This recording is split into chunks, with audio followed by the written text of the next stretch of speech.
tertúlia. Então, boa tarde a todos. Hoje é dia 22 de junho de 2015, é uma segunda-feira. O verbete é de número 3.426, ele tem 4 páginas, 49 elogias e 14 máximos. O tema, binômio abrir mão, sobrepairar. Foi elaborado segundo a especialidade holomaturologia. Quem redigiu o verbete já é a nossa veterana, Rosa Maria Leitão.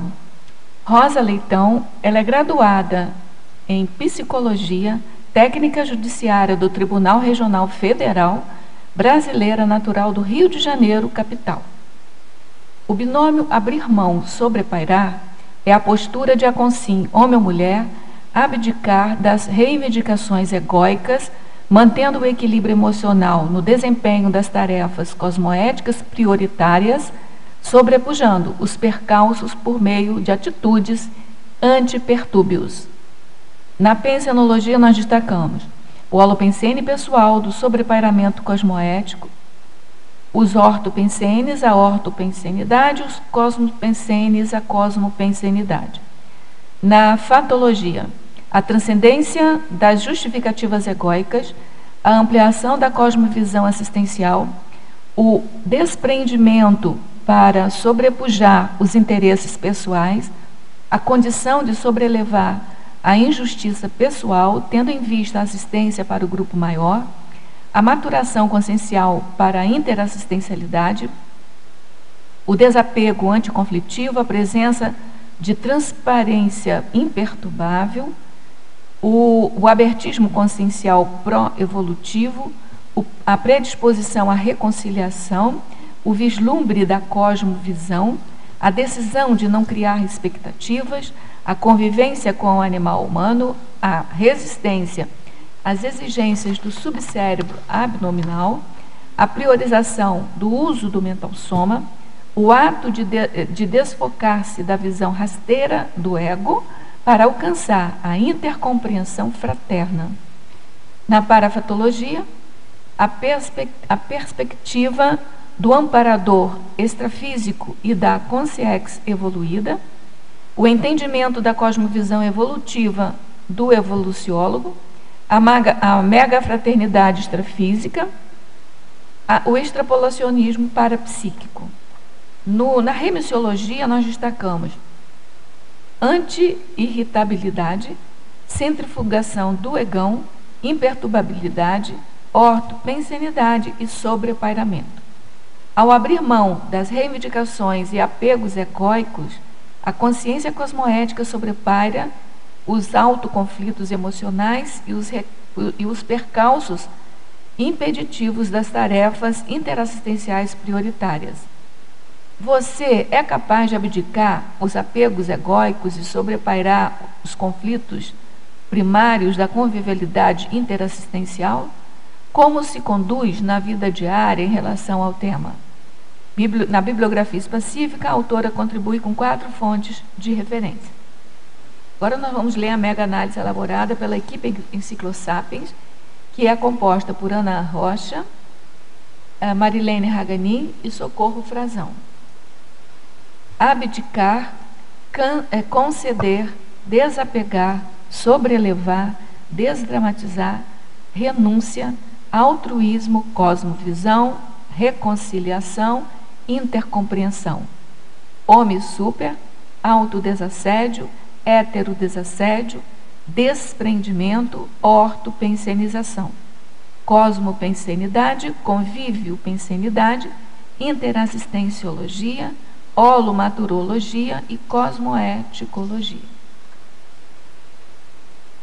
Rosa, antes da gente passar aqui para as perguntas dos teletertulianos, a pergunta que a gente faz de uma maneira geral, uma pergunta clássica, é o porquê que você escolheu esse tema, o que levou, né, entre tantos assuntos, escolher esse tema, e se durante a elaboração do verbete, se caíram fichas, se você nos estudos, você assim, aprimorou mais algumas ideias, assim, como é que foi para você fazer o desenvolvimento desse tema para escrever o teu verbete?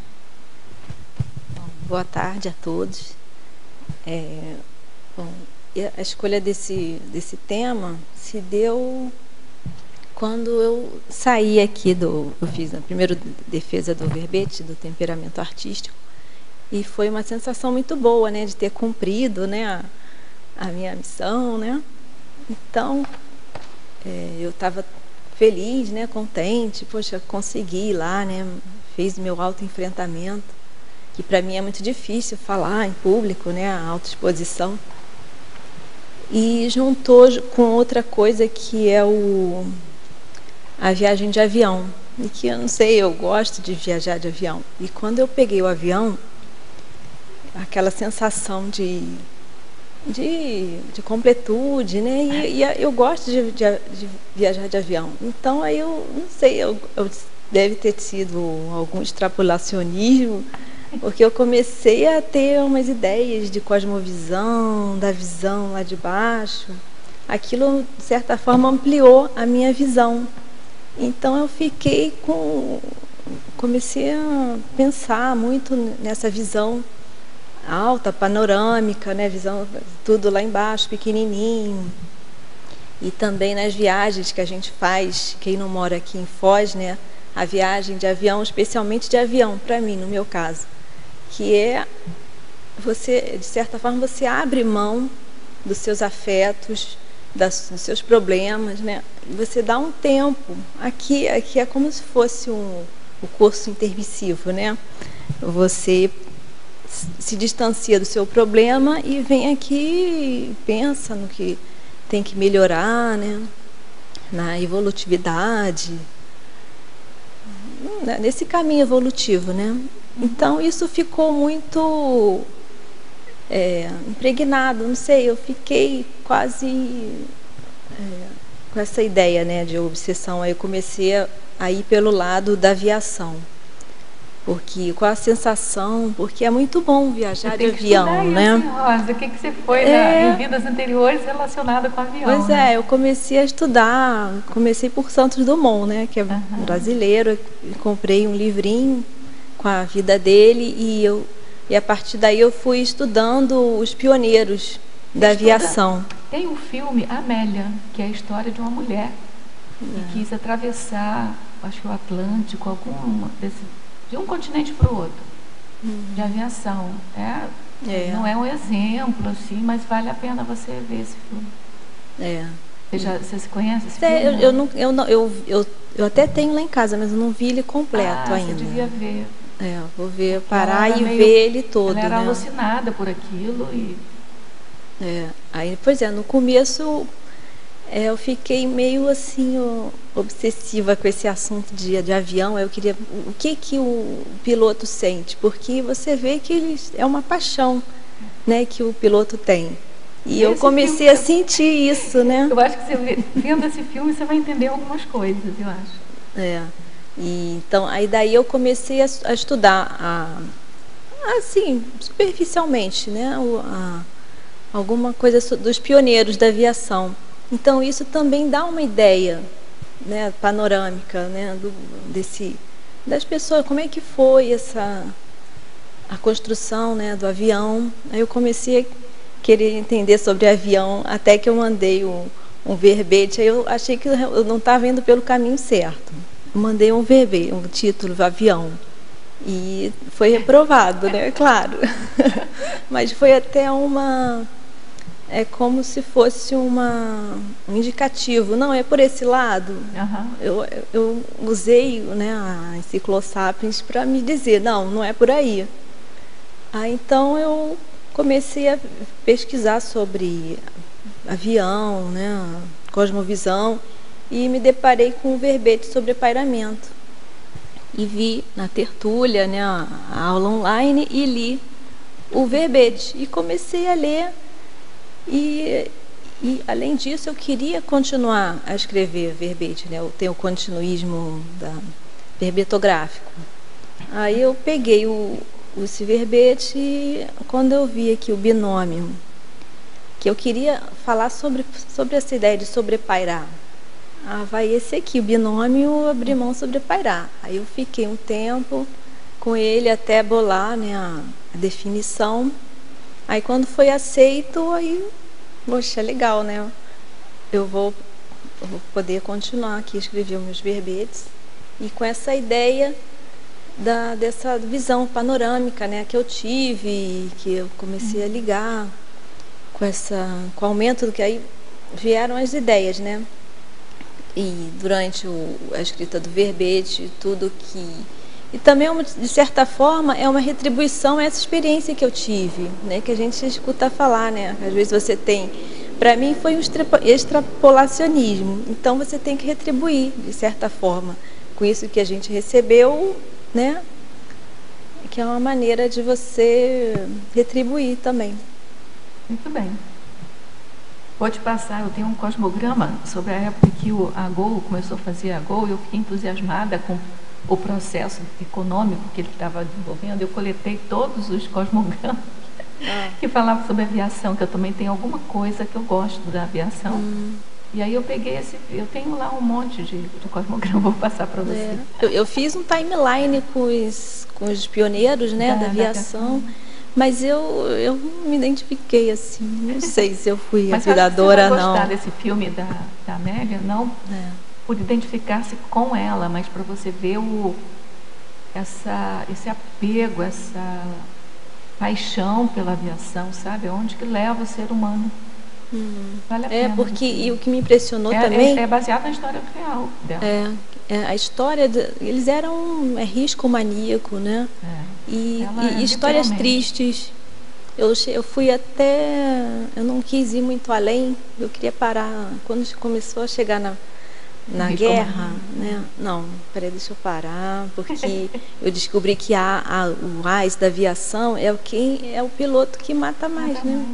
Aí, peraí, eu não sabia disso, que o AIS da aviação é o que derrubou mais. Pois é, né? A gente tem aquela ilusão, né, do avião, é tão ingênuo, né? No céu, a gente olha para o céu para ver um avião, mas tem muita coisa pesada em cima dessa questão do avião, né? Por outro lado, é um meio de transporte que possibilita você sair para toda parte do planeta. Então, assim, é uma ambiguidade que vale a pena estudar. Eu acho que vale a pena você aprofundar mais. Rosas. Oi. Eu achei muito interessante o link que você fez do sobrepairamento com o avião. Achei excelente, assim, uma sacada muito boa. Depois o final da palavra, abrir mão, né, o mesmo final, né, com o sobrepairar. Essa união eu achei bem interessante. E eu queria te perguntar duas questões aqui na patologia. Se você pudesse pegar aqui na primeira página 19. A primeira é o primeiro item que você colocou, que é a transcendência das justificativas egóicas.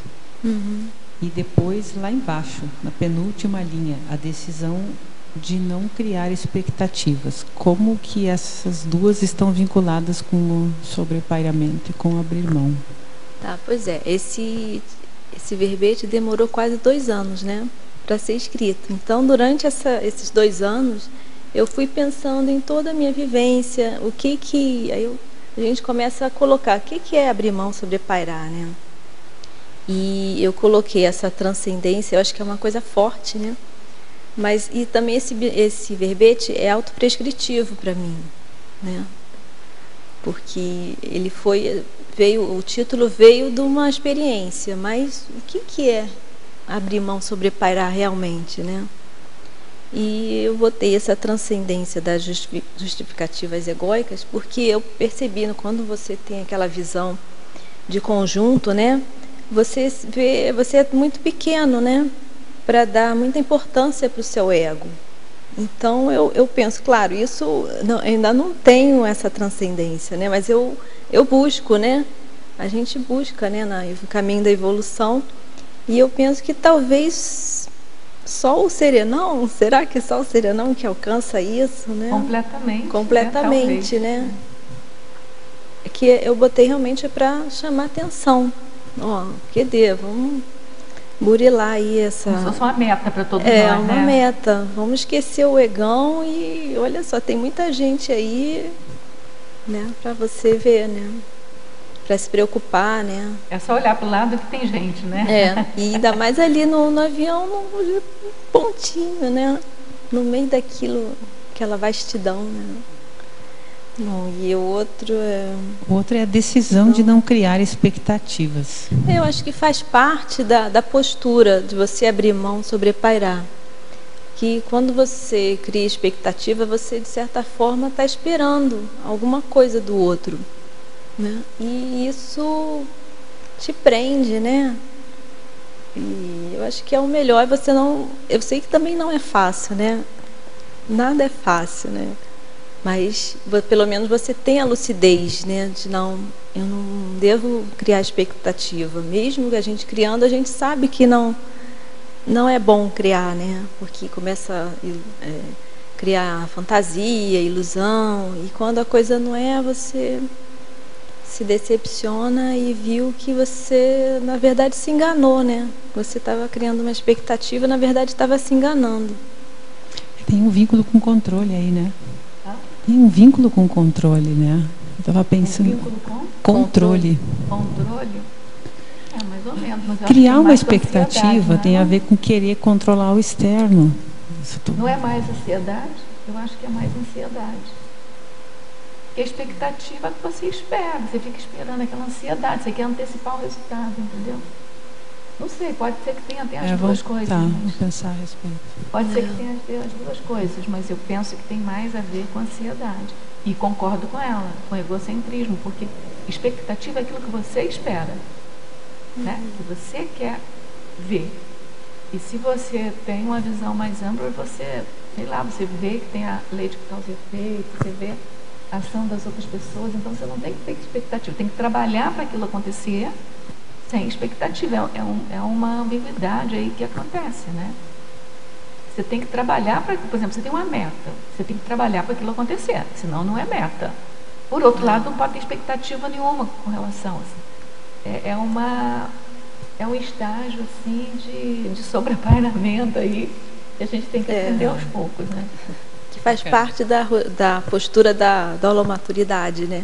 É tudo isso, são posturas, pequenas posturas da holomaturidade, né? Que você tem que ter como meta, né? Então, em Fatologia, página 19, a gente agora está entrando nas perguntas dos teletertulianos, né? Na página 19, 7ª linha, poderia ampliar, se possível, com exemplos pessoais sobre as gradativas reciclagens do egocentrismo infantil? Bom, a gente vai burilando, né, o nosso egocentrismo. Um exemplo é a autoexposição aqui, por exemplo, que eu fugia, né? E eu fujo muito, para mim é muito difícil participar. Eu acho que fazer perguntas aqui, isso é um lado infantil, não sei, digo infantil, né? Mas são os trafares, né, que você não quer mexer, né? Infantil. O egocentrismo infantil que a gente conhece pode ser esse esconderijo, né? Esse auto-escondimento, pode ter essa coisa de querer tudo, de não querer abrir mão, né? Criança, em geral, não abre mão das coisas, né? O brinquedo é dela, ela até ao contrário, ela quer o brinquedo do outro para ela. Você teve algum tipo de problema de abrir mão? Sim, o que você fez? Eu acho que eu era muito egoísta. Assim, me vendo antes e hoje, né, eu acho que hoje eu estou bem melhor com as vivências, né, que a gente vai tendo, principalmente aqui, né, com as ideias da conscienciologia, né? E esse egocentrismo, acho que é também como se fosse um querer controlar, né? Que criança quer que seja do jeito dela. Tem uma coisa de infantil também. Não, eu quero isso, tem que ser por aqui.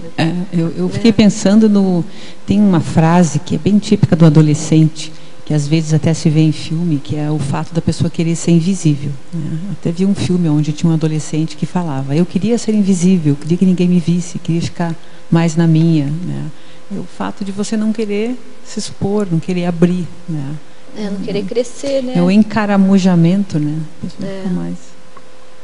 Pois é, eu estou nesse processo aí. Agora, uma das reciclagens que você fez, como você já falou aqui, mas a gente vale a pena ressaltar nessa pergunta, é abrir mão de você, dessa vergonha, né, de autoexposição, desse medo de autoexposição, e veio aqui, já defendeu um verbete, já está defendendo o outro, eu já sei que tem outro pronto, né? Porque a gente viu você no programa, a Verpetografia, então já sei que você tem outro verbete pronto. Então, assim, ó, quer mais reciclagem? E como ela está perguntando, o item aqui é as gradativas reciclagens do ciclismo infantil. Então, fez o primeiro, fez o segundo, agora vai fazer o terceiro. Cada um que se faz é mais, né, uma reciclagem que se faz, porque não é porque defender um verbete que, se bem que o professor Valdo fala, a pessoa que defende um verbete, ela muda a vida dela do ponto de vista evolutivo mesmo, tanto que ele usa a expressão desassédio evolutivo. Ele não usa a expressão desassédio mental somático. Ele usa a expressão desassédio evolutivo, que a pessoa, ela assume uma postura diferente diante da vida e diante da proex dela. Não é só uma coisa mais intelectual, mais mental somática, mais imperturbável, não. É uma atitude de modo geral. Então, pega todo o holossoma, né? Então, pega a evolução dela. Mas assim, então não é, às vezes com o verbete já dá essa virada, mas a manutenção é feita por vários outros verbetes. Eu acho que essa é a maior prova, assim, maior exemplo, maior exemplo de suas reciclagens gradativas, né? E demorou, né? Demorou porque tinha um pouco também desse medo, desse receio, né? Você não fica, você toma um remédio e não fica bom no dia seguinte, né? Você tem que ir fazendo. Até que... Eu sempre conto aqui, que o professor Valdo sempre fala que para a pessoa tímida tem que passar vergonha em público. E eu não perguntava nada em tertúlia, nada. Na tertúlia que era lá embaixo, não era nem online, não. E aí eu e mais 2 pessoas, a gente assinou um contrato, que todo dia a gente tinha que fazer uma pergunta. E eu vinha com a pergunta escrita, para não embolar muito, para poder fazer. Então, as primeiras vezes minha voz não saía, tremia, que não sei o que. Agora eu fiquei mais desavergonhada, né? Mas assim, mas é difícil, não é uma coisa assim de uma hora para outra, né? Pois é, não está sendo fácil. E eu estava nervosa, mas vamos lá. Não, você está ótima. Vamos passar vergonha, que é assim que a gente aprende, né? Você está ótima. Então vamos lá, em Fatologia, página 19, segunda linha de baixo para cima. Poderia comentar sobre a decisão de não criar expectativas? É o que você já falou tudo, né? Ou você quer comentar mais alguma coisa? Porque a Fabiana acabou de perguntar sobre expectativa. Se você quiser complementar. Não, às vezes até num relacionamento também, né? Você começa e a gente começa a criar a expectativa, né? Que é aquela, esse é o cara, né? Mas você não pode criar, que apostar todas as fichas, né? Você tem que ir de passo a passo, né? Para não se decepcionar muito, né? Ou não, né? O que tem que decepcionar? A expectativa nem sempre é decepcionante. Pode ser que dê certo. Pode ser que seja até melhor do que você imagina, né? O problema é que a expectativa é você antecipar uma coisa que não tem sentido, né? Que normalmente a gente faz uma expectativa grande, né? Vai ser uma coisa muito boa, que e pode ser que seja, né? Mas é melhor ver aqui botar os pés no chão, né?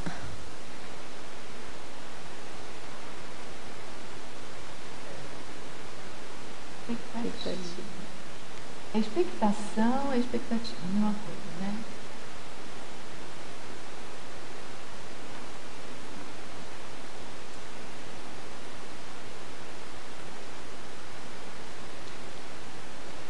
Então, expectativa é a situação de que espera a ocorrência de algo, ou sua probabilidade de ocorrência em determinado momento. Você fica na espera, né? O aguardamento. E assim, o que eu já vi o professor Valdo falando é assim, sobre sincronicidade. A sincronicidade, que é a sincronicidade para mim, eu estou falando no ponto de vista de ocorrer alguma coisa, né? É você pensar no que você quer que aconteça e sair para a rua para realizar que aquilo aconteça. Entendeu? Então, não é ficar esperando a sincronicidade acontecer. É você trabalhar para que seu trabalho atraia as coisas que você quer que aconteça. Por isso é que eu acho que expectativa é uma coisa ruim, porque é na espera. É como você ficasse só esperando, e não é isso. Você quer que alguma coisa aconteça, esquece aquela coisa, mas trabalhe em prol de que aquilo aconteça. Entendeu? Então eu lembrei desse paralelo aí com... Não ficar tão passivo, né? A expectação, a expectativa é uma coisa mais passiva. Espera. E não é isso, você tem que partir para a ação. Né? Então, verbetógrafa, professora Rosa, minha xará. Fatologia, página 19, terceira linha. Em tempos de apertos econômicos de toda ordem, poderia comentar o posicionamento de abdicar de herança orientado pela cosmoética pessoal? Já teve experiência pessoal neste item? Já tive experiência. E o que eu posso dizer no caso, eu abri mão, né, de uma herança para cobrir a dívida de um parente, né, minha mãe, meu irmão. Né? Então você abre mão da herança, né? Porque você tem que se responsabilizar pelo seu sustento. Não vai ficar esperando a herança, uma coisa que veio de graça, né? Se veio de graça, não está me fazendo falta, porque eu trabalho, né? Tenho meu dinheiro, tenho condição de me sustentar, então eu posso abrir mão, né? Foi um caso que para mim não foi tão difícil, né? Não foi problema.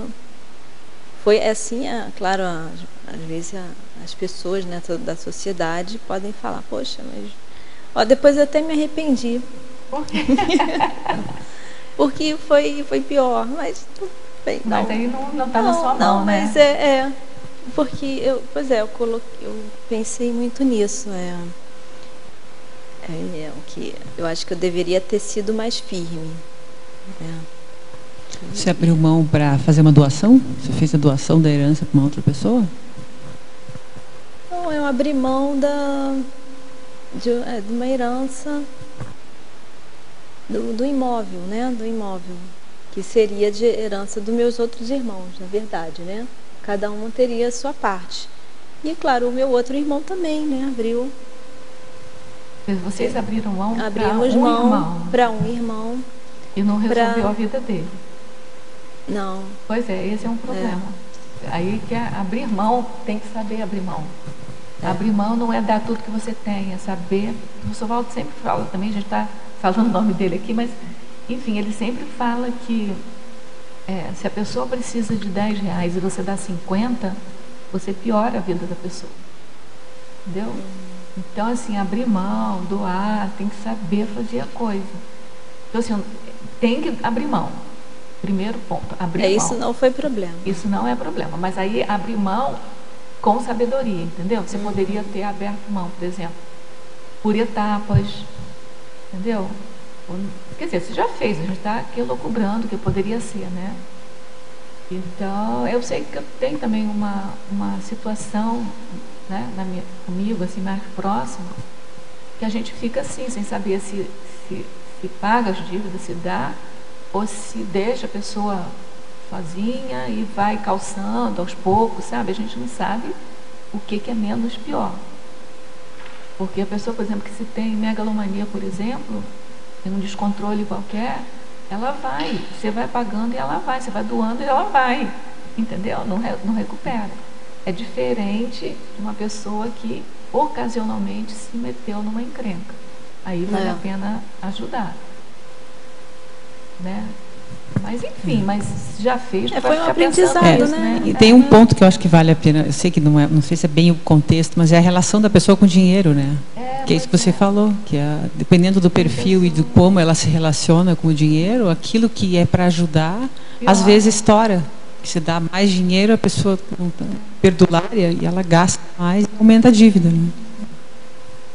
Então tem pessoas às vezes que ganham a mesma coisa que você. A pessoa está sempre estourada com dinheiro e você às vezes até ganha menos e está sempre com uma reserva.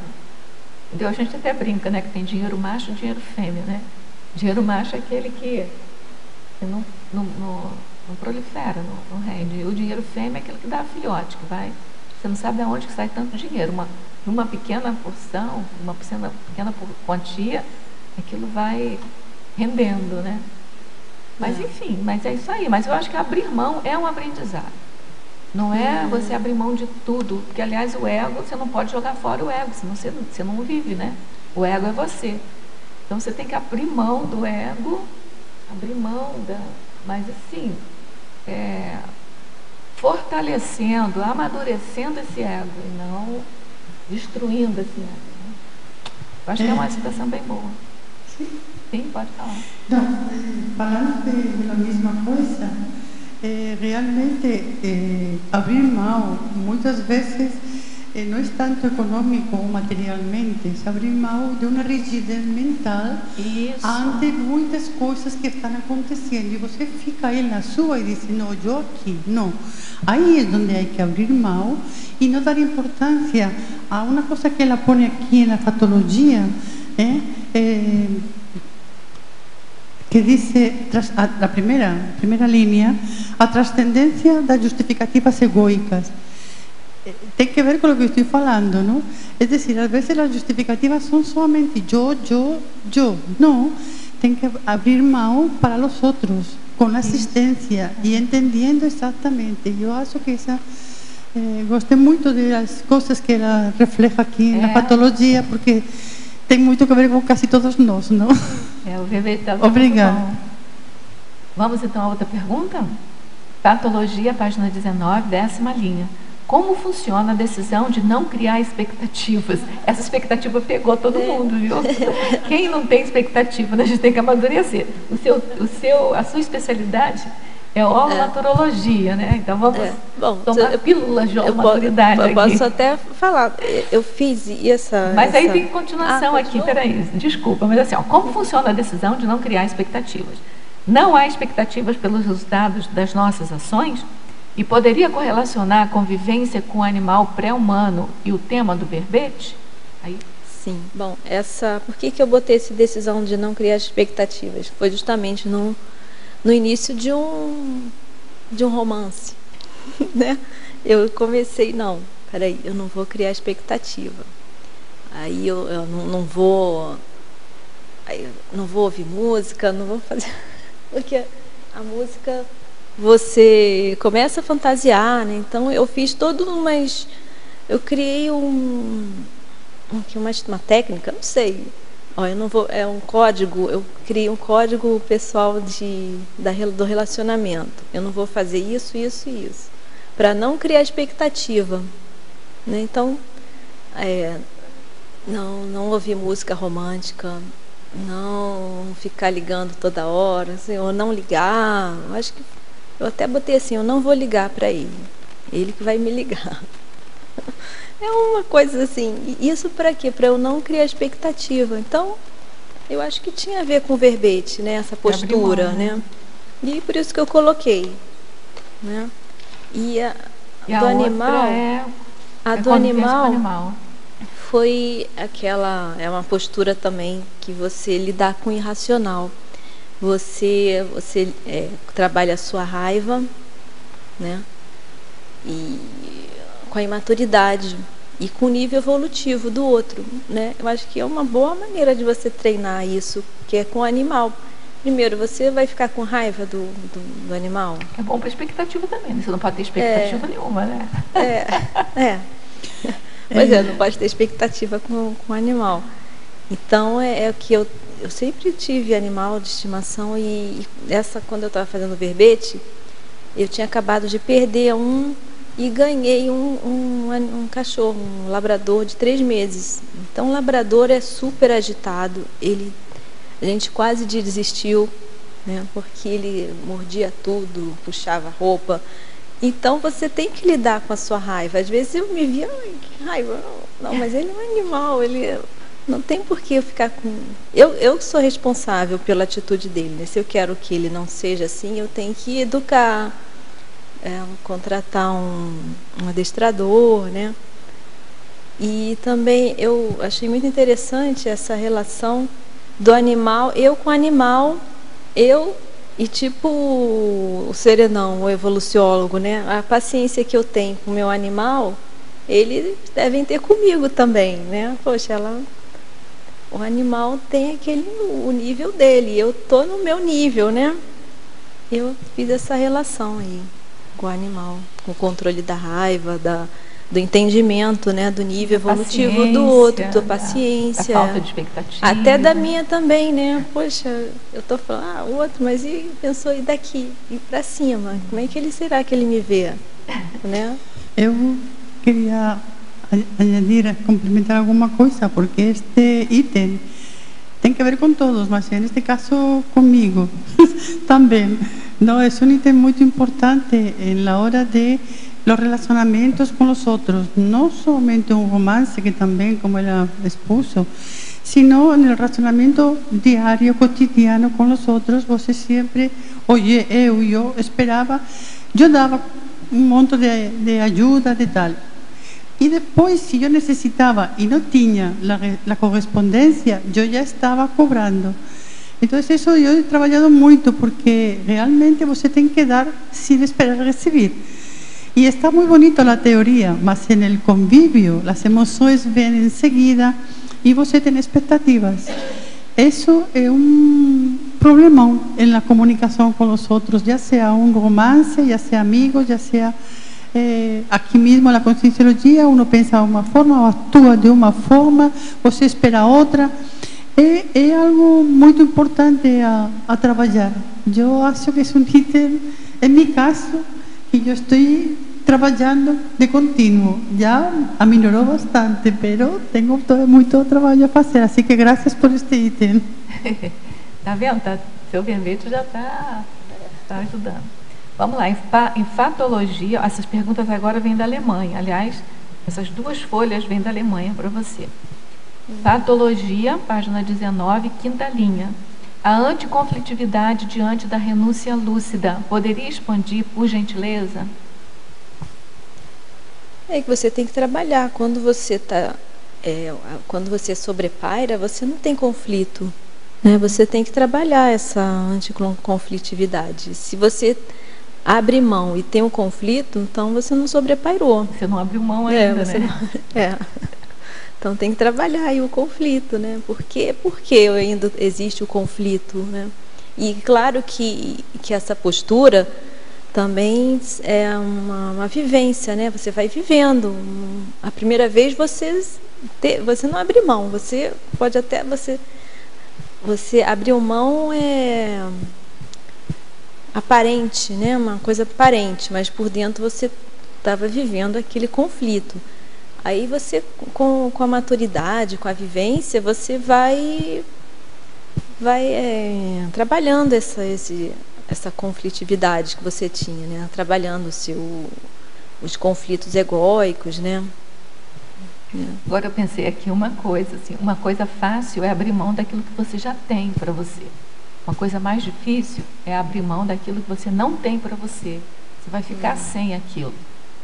Então, abrir mão tem gradações. Né? Você vai tendo que aprender. Primeiro você vai abrindo mão daquilo que você gosta muito, mas você não te faz falta. Depois, né, aquilo que você tem em abundância. Depois, até chegar aquilo que você vai te fazer falta, mas mesmo assim você vai abrir mão, porque para o outro vai fazer uma assistência para o outro. Eu acho que tem uma gradação. Essa também você pode pensar no caso do dinheiro, né? Eu abro mão porque eu me sustento. Agora, se eu não tivesse, será que eu ia abrir mão? É mais difícil, né? Por outro lado, também se você tem responsabilidade com o tua ProEx, você tem que ter você não pode abrir mão de tudo e morar embaixo da ponte. Pois é. Porque como é que você vai fazer a sua ProEx, né? Então tem um limite aí também, né? Tem que ter racionalidade também nessas questões. Fiquei pensando... bem intrigante, eu acho que essas coisas são bem intrigantes. O verbete é muito sério.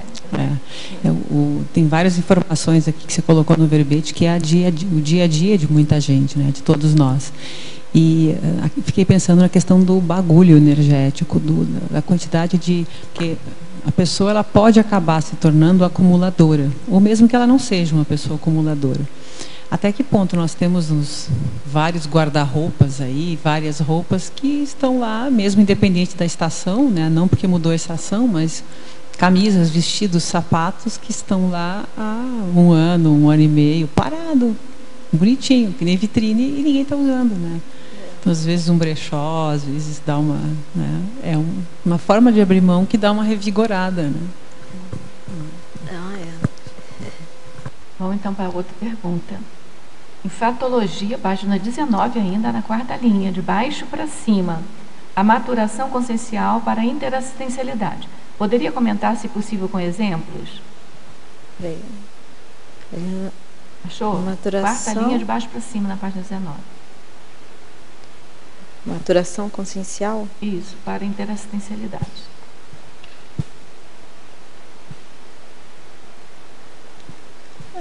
De novo, é trabalhar são as constantes reciclagens, né, que você faz visando a sua maturidade. Então, é isso que fazer reciclagem para amadurecer. Das posturas infantis, né, egocêntricas, né, você vai melhorando cada vez mais essa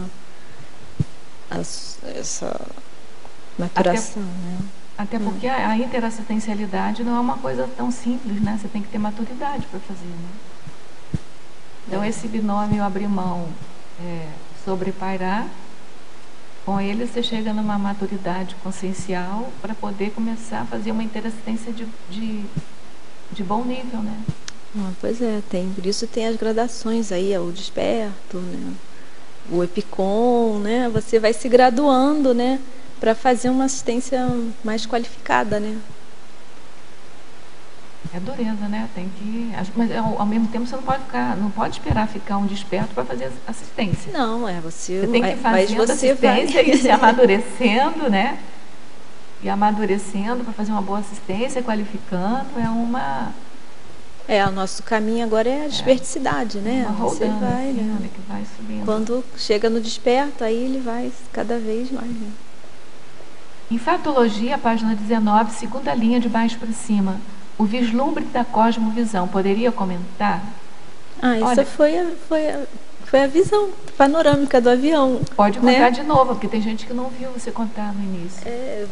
Justamente eu coloquei o vislumbre da cosmovisão, foi a visão que eu tive na experiência do avião, de cima do avião, né? E às vezes a gente pode até pensar, é uma coisa banal, né?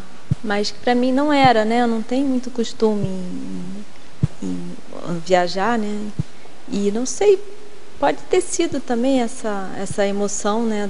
Da volta do verbete que proporcionou essa minha visão, essa ampliação da cosmovisão, né? Para as pessoas que chegaram agora a entenderem, foi quando você veio a primeira vez defender o seu verbete. Na volta, enquanto você estava viajando de avião, que você teve essa expansão de consciência, não foi isso? Foi isso, né? E aí você viu essa questão você começou a valorizar a cosmovisão. Aí eu comecei a pensar no evoluciólogo, né? Que eu estava saindo daqui, né? Aqui é tipo um curso intermissível. Eu estava voltando lá para o intrafísico. Então eu estava tendo essa visão, né? A visão panorâmica da mini peça. Aí veio muitas coisas, né? Vieram na minha mente, e também outras viagens que eu fiz, que eu fui em setembro, em outubro eu voltei aqui e novamente tive essa visão. Eu vim com uma amiga, eu até comentei com ela: poxa, você não viu ali é muito interessante a nuvem, né? A tempestade, a gente desceu em Curitiba e estava uma tempestade em Curitiba, só que acima não tinha nada, estava lindo o tempo, né? Então você parece que expande, né? Aí eu comentei com ela não percebeu nada, e você ficou deslumbrada. Eu estava deslumbrada ali, falando com ela, poxa, altas ideias ali. Né? Mas é bem interessante mesmo, né? A gente sempre vê a tempestade de cima e ver uma tempestade de baixo é muito legal. Ver que em cima não tem nada, tá ótimo. O negócio é só ali na cidade, né? E você vê a cidade ali com os problemas, aí você se remete ao meu problema, mas em cima não tem nada, né? Tá tudo sobre o comando ali do evoluciólogo, né? Do serenão, tudo sob controle. Vamos lá, binomiologia, página 20, o binômio perdão-renúncia. Poderia comentar, se possível, com exemplos? Com exemplo, bom, isso aqui foi esse binômio perdão-renúncia. Isso aqui foi quando eu li o livro Libertação, que foi até comentado aqui, da professora Adriana Lopes, comentou esse livro, Libertação, que aí fala do acerto, né, que é o livro psicografado, psicografado, e até que o assediador que estava no comando ali daquela trama da interprisão, ele perdoa, né, a vítima, né? Ele era o algoz, ele perdoa a vítima e ele renuncia àquela situação de manter de fazer mal à vítima dele, né? Então foi isso por isso que eu botei. Agora eu, assim, a experiência minha, perdão, às vezes quando você está chateado com uma pessoa, né, e você perdoa, você deixa de ter aquela atitude, você renuncia àquela postura de evitar, né? Não sei, pode ter sido. Estou achando interessante que tem 3 pessoas da Alemanha fazendo pergunta para você. Tem alguma coisa com a Alemanha, não, né? Eu gosto de Mozart. Bom, se bem que é Áustria, né? É Áustria, né? Mas é melhor você procurar esse negócio de avião, alemão. Pois é, tem aquele grandão, né? Até o von Richthofen, né? Ele que era o as, né, da aviação. Então, é melhor você dar uma olhada, porque eu acho muito... Normalmente tem bastante perguntas da Alemanha, mas hoje, específico, 3, assim, pessoas diferentes, bem significativas para você. E o pessoal está entendendo português? Não, são brasileiros que moram lá. São brasileiros que moram na Alemanha. Ok. Eu queria fazer uma colaboração sobre o perdão. Fiquei pensando que aqui, em tudo existem gradações, né, e percepções, mas o perdão, para uma pessoa que sofreu muito tempo, ou que se sentiu vítima há muito tempo, é o grande desafio. Que a pessoa, enquanto ela não parar de terceirizar, não sei o que você acha, mas enquanto ela não parar de jogar para o, né, suposto algoz, não cortar aquele vínculo, muito difícil ela perdoar. Quando ela perdoar, ela vai sair ela mesma, né? É a primeira que ganha, mas é difícil entender isso, né? Então é uma coisa interessante. O vínculo, né, do ciclo vítima-algoz. Exatamente. Aí ela perdoou e é ela mesma que vai ganhar na frente, né? Só que a pessoa ainda se sente, né, com aquela peso. Professora Rosa, você, sim.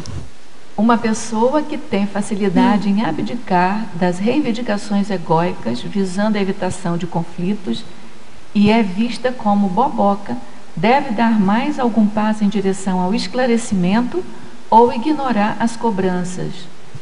É o suficiente? Entendeu?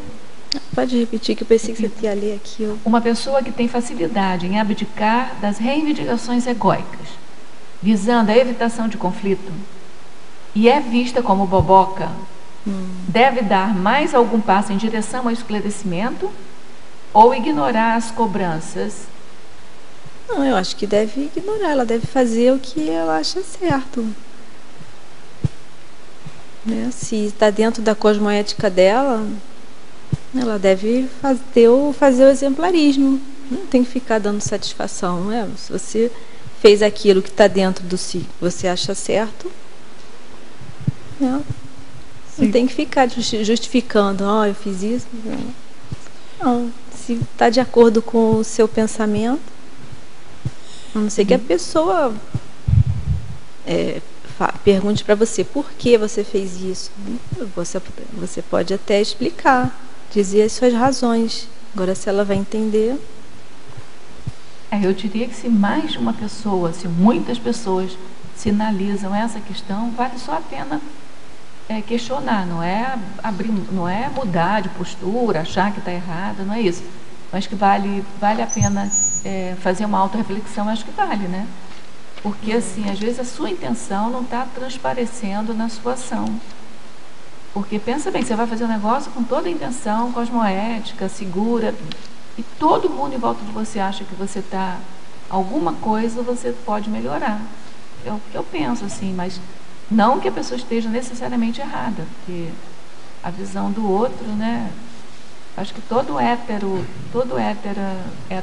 heterocrítica deve ser levado em conta para isso, para ver se tem realmente alguma coisa que você pode melhorar ainda, mas não abrir mão daquilo que você está fazendo, que você tem convicção daquilo. Sim, eu queria perguntar, na página 20, em tecnologia, a técnica etológica do salto baixo.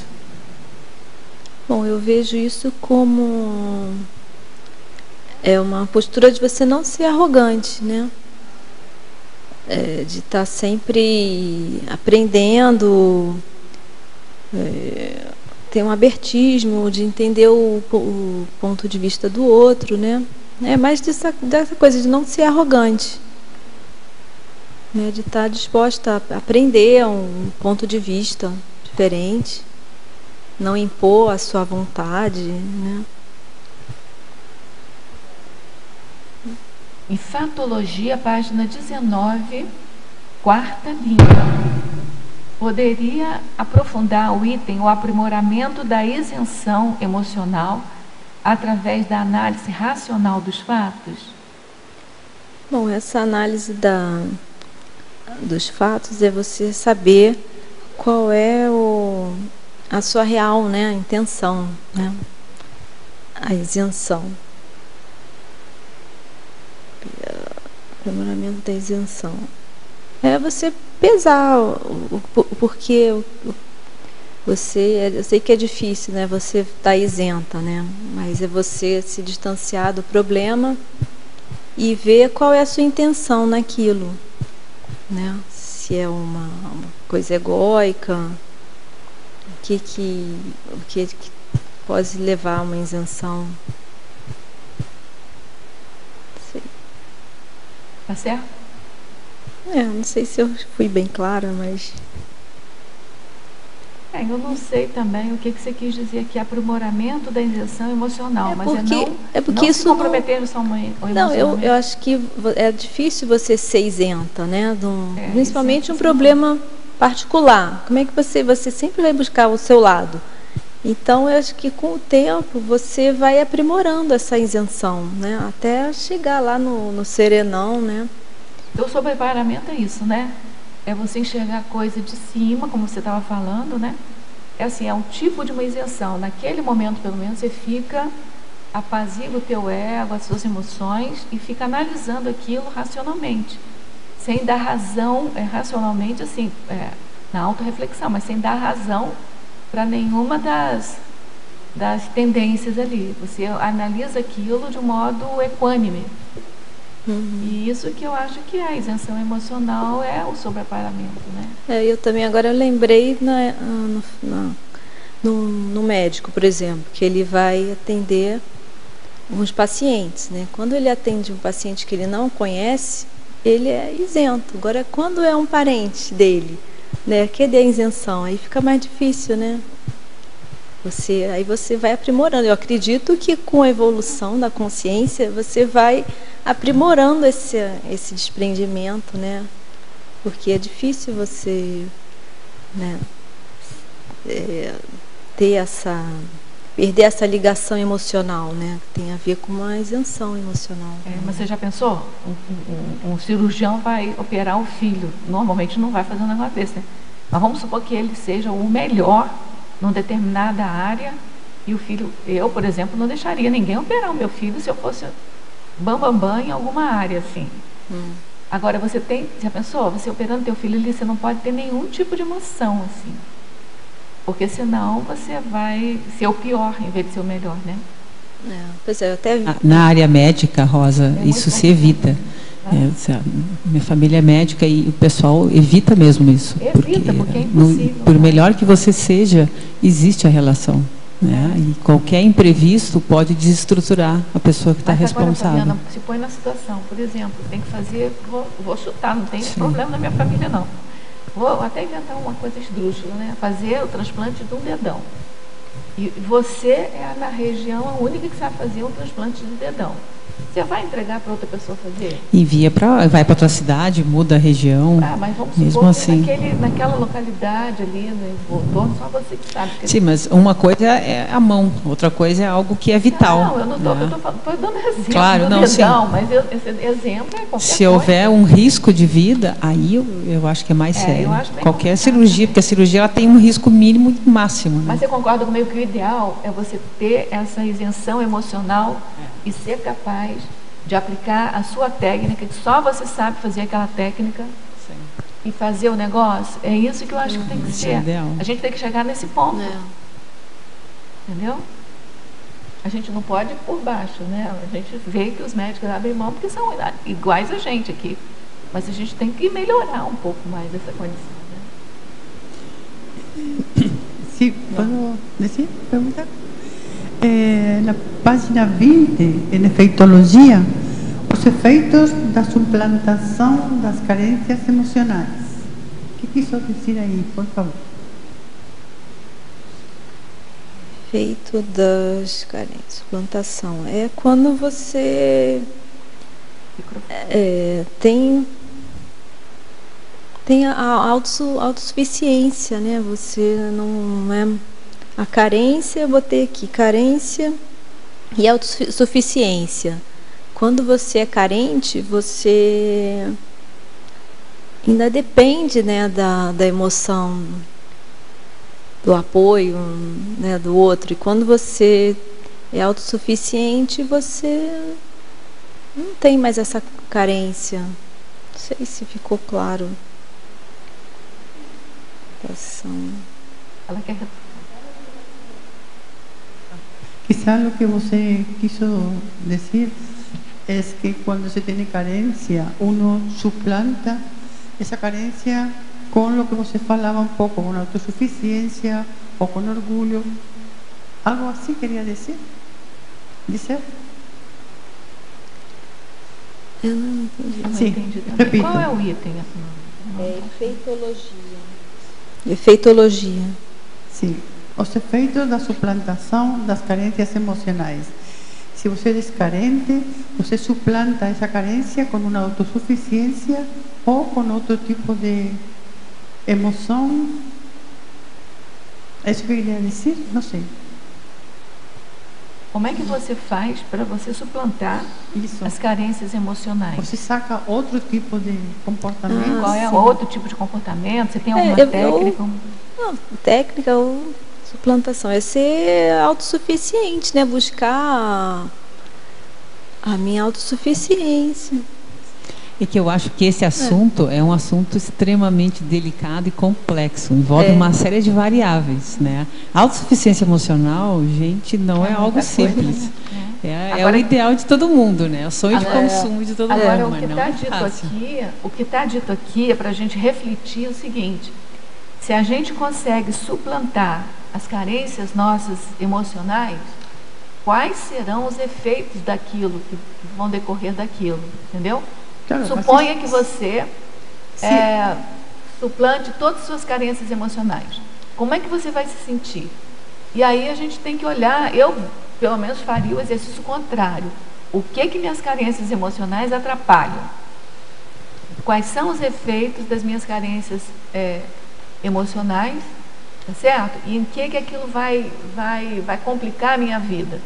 Então, se eu tirasse aquelas complicações da minha vida, o quanto que eu, sei lá, melhoraria, amadurecia, né? Porque a gente não pode esquecer que a especialidade dela é holomaturologia, tá certo?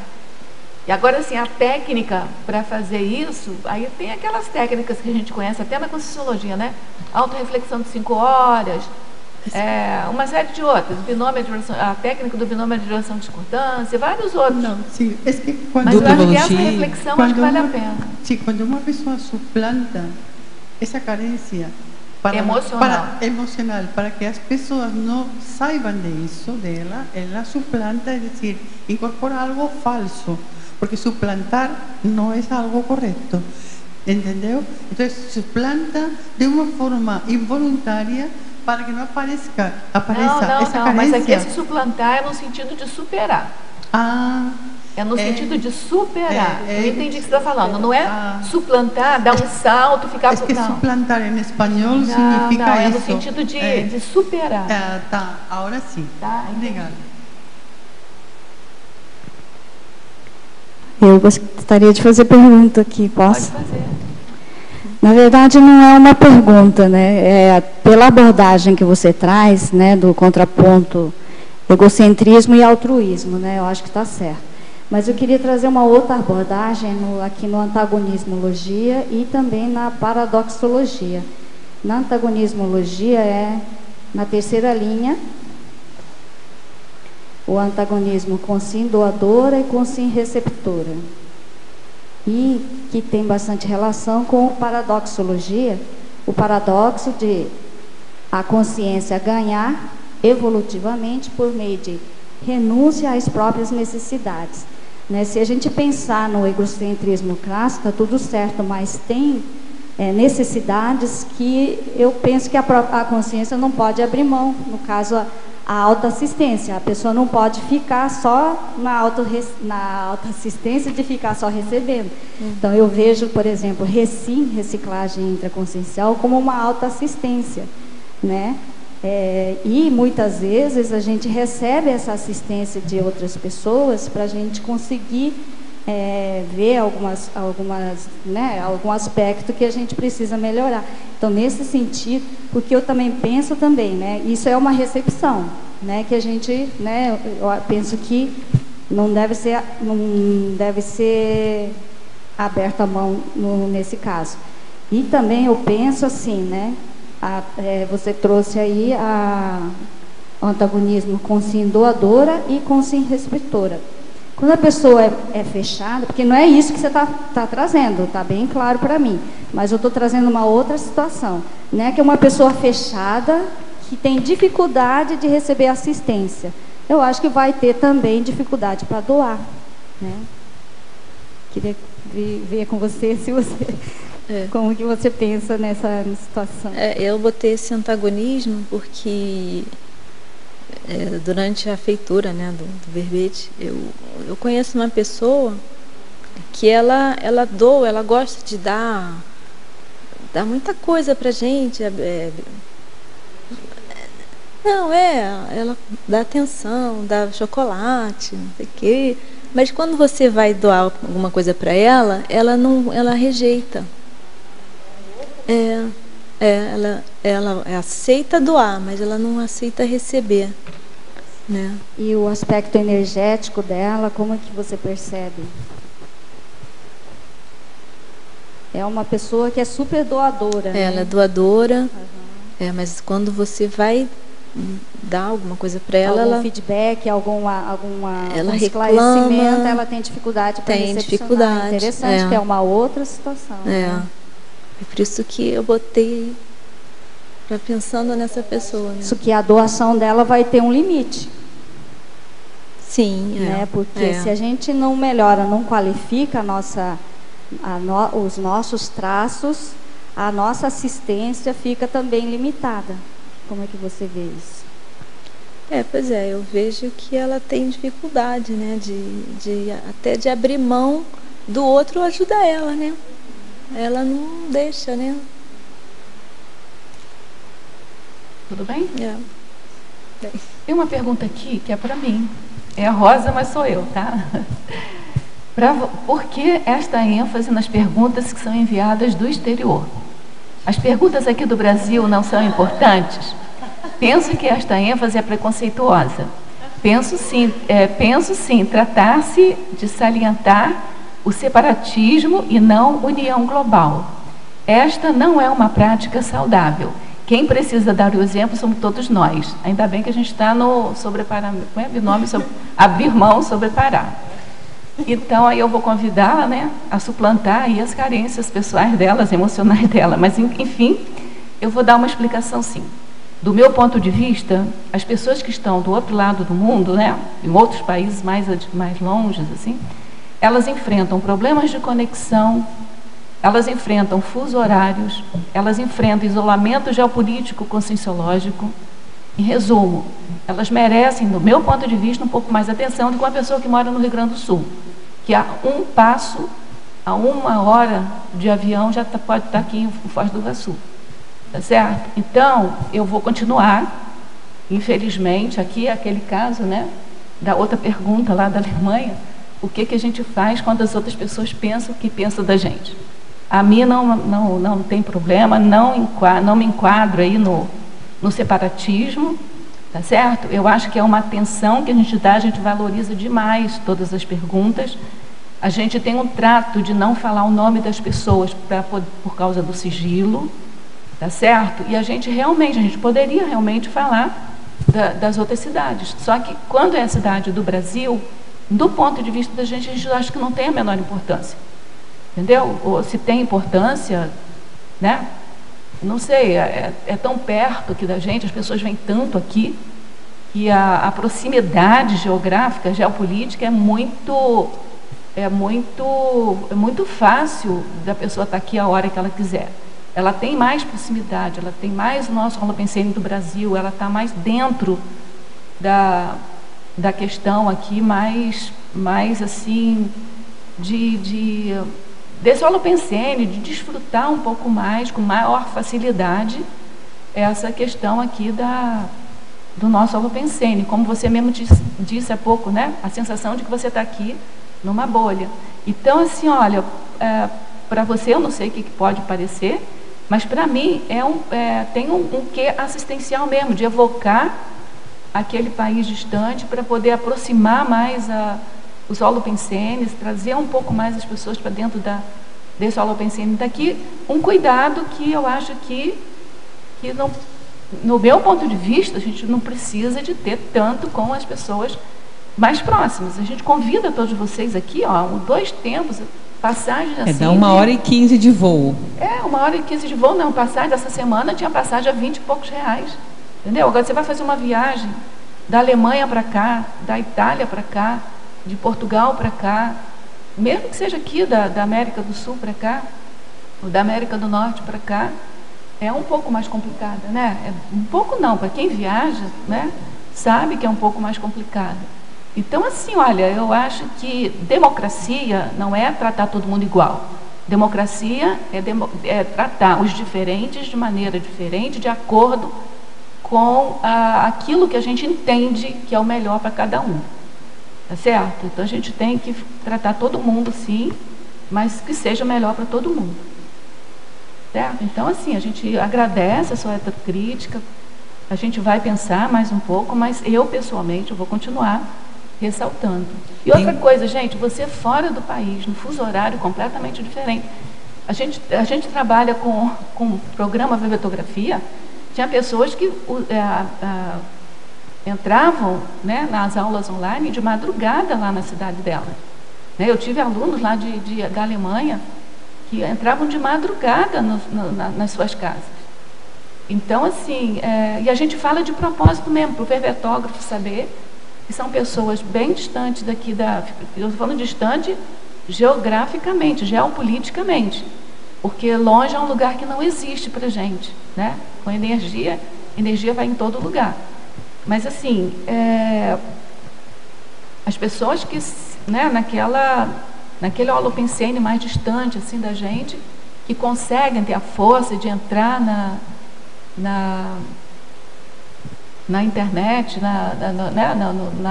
durante a tertúlia, são pessoas que estão frequentemente aqui, e a gente dá esse incentivo mesmo, tá certo? Mas, assim, ó, sinta-se em casa para vir visitar, aconchegada aqui, tá certo? Tá, e a gente agradece aí a sua heterocrítica. Eu queria fazer uma pergunta. Pode falar. Rosa, aqui mitologia, na página 21. Eu achei interessante o mito que você trouxe, o mito de perdoar ser sinônimo de esquecer. Sim, é porque quando você perdoa, você compreende, né? Você compreende até o nível evolutivo, né? Também o entendimento que a pessoa tem. Você, quando você aqui é um intermissivista, né? Você tem outra lucidez, né? Tem uma maior responsabilidade, né? E você tem uma capacidade de compreender, né? Diferente do outro, né? Você sabe, mas você... Agora, você quer dizer que o perdoar não significa que a pessoa esqueceu o que aconteceu. Significa que ela perdoou, né? Você compreende. Aconteceu isso, Tá. Mas eu perdoo, né? Porque, assim como sei lá, o evoluciólogo serenão também sabe que eu fiz coisas erradas, ele deve me perdoar. O professor não fala aí que a gente está perdoado até o ano 3000, né? Sim, porque não esquecer significa, né? Eu entendo. Não, você não sabe que... vou esquecer o que você fez. Não, eu compreendo, você fez isso porque você tinha os seus motivos, né? O seu entendimento. Até porque que me remeteu essa frase é que perdoar a pessoa também é ficar antenado para não repetir o mesmo tipo de padrão ou não incorrer no mesmo tipo de erro. Porque já existe aquela tendência, né, de perdoa uma vez, aí vai de novo. Você... Senão você fica... a primeira vez você entende, né? A segunda você já... Você vira cúmplice daí, né? Vira cúmplice. Ok, obrigada. Tudo bem, gente? Então vamos lá. Para a fotologia, página 20, segunda linha, relate, por favor, sobre o entendimento da cosmovisão evolutiva do evoluciólogo. Isso também foi a visão que eu tive lá nessa experiência que eu tive do avião, porque é da visão panorâmica. E algumas situações que aconteceram, que aí você tem um encadeamento da mini peça, né? Das sincronicidades, né? Que você tem uma ideia, né, do que pode estar acontecendo ali, pela essa visão panorâmica e pelos fatos que vão acontecendo. Quando eu vim aqui em outubro, aconteceram uns fatos interessantes, e foi nessa época que eu tive essa experiência, né? Então, como é que as coisas se encaixaram, né? Então, é como se fosse uma trama do evoluciólogo, não sei, para mim foi isso, esse entendimento que o meu nível evolutivo me permite ter. Se eu estou errada, eu vou mudar, né? Tudo bem. Interaciologia, página 20, poderia aprofundar interação, harmonia intraconsciencial, autoconfiança paraperceptiva, relacionada com riscomania, cujo comentário feito me chamou a atenção durante a defesa do verbete. Lembra que você falou em riscomania, negócio de avião? Os aviadores, Poderia explicar como você interpretou na sua experiência pessoal? Bom, eu vejo essa harmonia intraconsciencial quando você tem uma homeostase, né, do seu holossoma, e você confia, eu tô bem energeticamente, tô bem, meu psicossoma tá equilibrado. Eu tenho uma percepção, eu vou confiar naquela percepção porque eu tô equilibrada. Então eu vou confiar naquela na minha experiência que eu tive. Então, quando eu tô desequilibrada, aconteceu alguma coisa, eu não vou interpretar aquilo direito. Foi assim foi essa minha ideia. Agora, com a riscomania... porque você falou em riscomania. Riscomania, sim. Fala de novo, então, um pouco, porque talvez ela não... Bom, ela assistiu, né? Bom, a ideia que eu tive de riscomania foi quando eu estava estudando os pioneiros da aviação. E como é que eles se arriscavam. Ele teve um que ele montou um aparelho e ele se jogou do morro, assim, e ele caiu, ele chegou até morrer, né? Ele se jogou Bom, o Santos Dumont também, ele fez algumas experiências devido a essa... Se não fosse essa riscomania, ele não teria feito alguns experimentos. Agora eu não sei como se eu vou relacionar riscomania com harmonia. Eu acho que uma pessoa que está em riscomania não tem harmonia nenhuma. Sim, eu até falei, eu só vou confiar na minha parapercepção se eu tiver em equilíbrio. Agora... Porque assim, ó, esse filme que eu falei com você, né, Amélia? Eu não queria contar o final, não vou contar, mas assim, ela ficou tão apaixonada pela competição lá que ela tinha que fazer e pelo desafio, que ela entrou na riscomania assim de uma maneira incalculada, irracional, entendeu? E isso não tem nada a ver com abrir mão e sobrepairar. Não é? Quem está na riscomania não está abrindo mão. Não está nem abrindo mão da vida, que a gente nem pensa, né? Nem pensa que pode perder a vida. Não sei o que pensa, né, na riscomania. Na realidade, a riscomania eu entendo que tem uma relação direta com a autocompetição, com a hetero e autocompetição, né? A pessoa quer se superar, quer superar os seus limites, tem uma relação direta com o desafio. Ela quer ser a melhor, quer desafiar, quer mostrar, então tem a necessidade do poder, de mostrar. E muito do estereotipo do cara que se supera. Tem N exemplos. Agora me lembrei de ele era parente de um mágico que ele atravessou um canyon sem rede embaixo, segurando uma grande vaga. Então, ele acabou morrendo.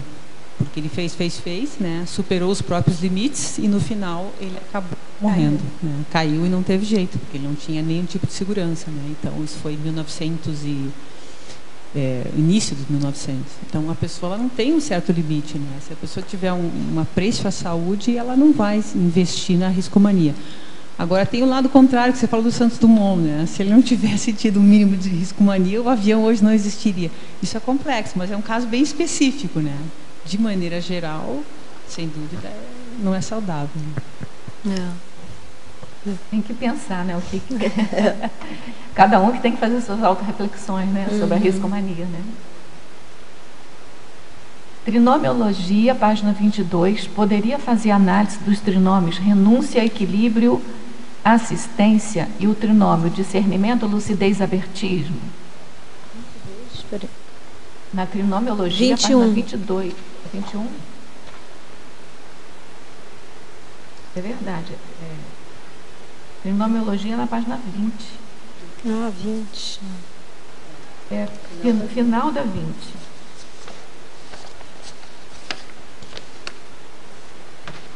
Tá. Qual é? É o trinômio renúncia, equilíbrio, assistência e o trinômio discernimento, lucidez, abertismo.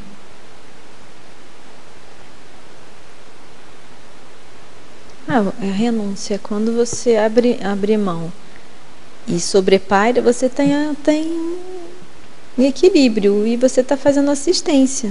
Se você está abrindo mão, é para fazer uma assistência e você mantém o equilíbrio.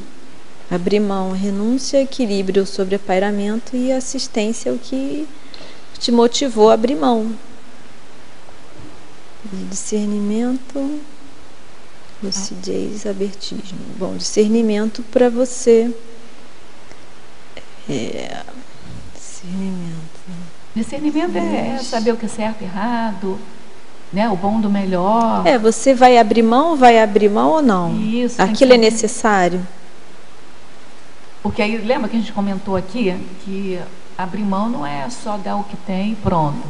Tem que saber o que pode abrir mão, o que pode e o que não pode abrir. Às vezes não dá uma coisa para a pessoa, não dá a razão para a pessoa, não dá alguma coisa para o outro, ou não abrir mão de um pensamento. Às vezes é isso que é a Thales, né? E por então, isso você tem que saber o que é certo, o que é errado, o que é bom, o que visão, é pior, a visão panorâmica, para você saber o que aquilo é necessário ou não é. Eu acho que vem daí. E aí vem junto com a lucidez, né? Porque lucidez é enxergar. O discernimento é saber o que é melhor do que pior. Porque às vezes a gente confunde, né, discernimento com lucidez. mas ela tem uma característica diferente, né? A lucidez você enxerga, ó, eu estou enxergando esse meu computador de um jeito e o outro computador de outro. E o discernimento eu tenho que saber qual dos dois computadores é melhor para mim ou não, né? Então, a lucidez eu enxergo as diferenças, faço as associações e tal. O discernimento não, eu já tenho um juízo de valor ali em cima, né? E o outro é o quê? O abertismo. Abertismo. Tem que ter abertismo, porque se não abrir... você tá... Se não abrir as varas antenas, se não abrir, você não faz assistência. Não é? Aí vem aqui, ó, da Alemanha para você de novo. Boa tarde a todos. Eu penso que a expectativa nos impede de aproveitar o momento presente, nos privando de viver o que está acontecendo agora e poder aprender a lição que vem através desse acontecimento. Viver um dia de cada vez. Então ela está falando da expectativa. Lembra daquela primeira discussão que a gente teve aqui? Concordo que devemos planejar algo pensando em um futuro, mas ao mesmo tempo poder nos concentrarmos no presente, pois é o que temos. Gostaria de pedir... bom, isso é o comentário dela. Se você quiser comentar depois em cima desse comentário. Agora, o que ela pede, gostaria de pedir a Verbetovna para comentar também a frase enfática. Então, são duas coisas. Ela gostaria que você comentasse sobre essa ponderação dela e depois sobre a frase enfática. Eu acho que de não criar expectativa tem a ver, sim, com isso, de cada dia viver um dia, cada dia de cada vez. E essa abrir mão das reivindicações e apegos egóicos.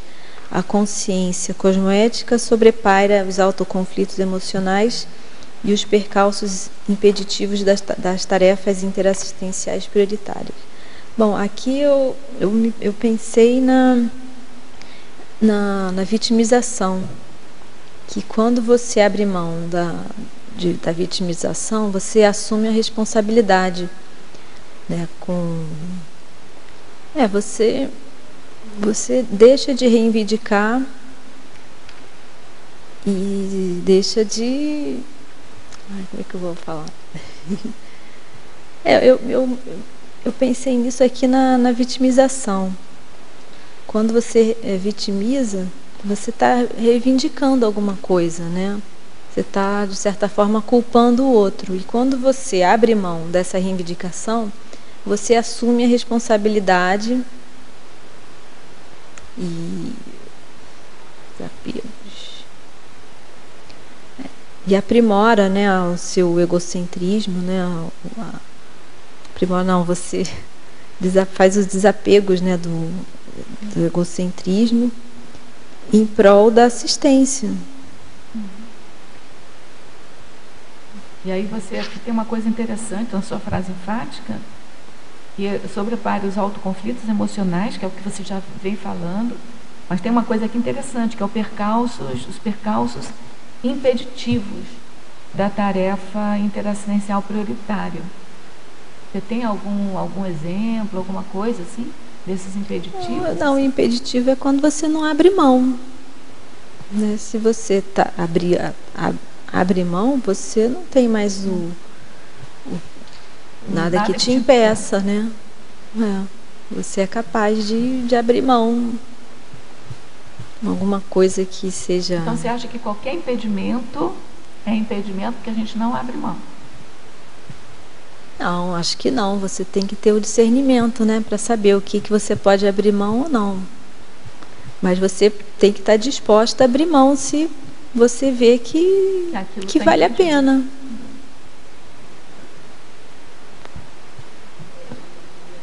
Deu um comentário aqui sobre o que você falou. Você me parece uma pessoa muito doadora. Eu acho que esse verbete tem tudo a ver com você, né? E eu fico aqui pensando que, infelizmente, muitos de nós não temos essa capacidade tão boa quanto você tem, né? A gente luta para tentar chegar lá, mas não é fácil. E a pessoa que não tem um perfil de ser doador, ela tem mais dificuldade para doar. Então, ela cria redomas, cria muros, cria proteções e é mais difícil para ela doar. Então, eu fico pensando, já que você é tão boa aí para a questão dessa assistência, que isso está na tua psicosfera, é bacana ver isso. que você acha que... Porque eu vejo que são gradações, porque as pessoas que não têm a facilidade de abrir mão, vai em todas as áreas. Vai na área de aceitar um erro, vai na área de convívio, vai na área financeira, trabalho, é um perfil geral, né? Então, é como se houvesse, a partir do teu verbete, eu acho que puxa uma mudança de perfil.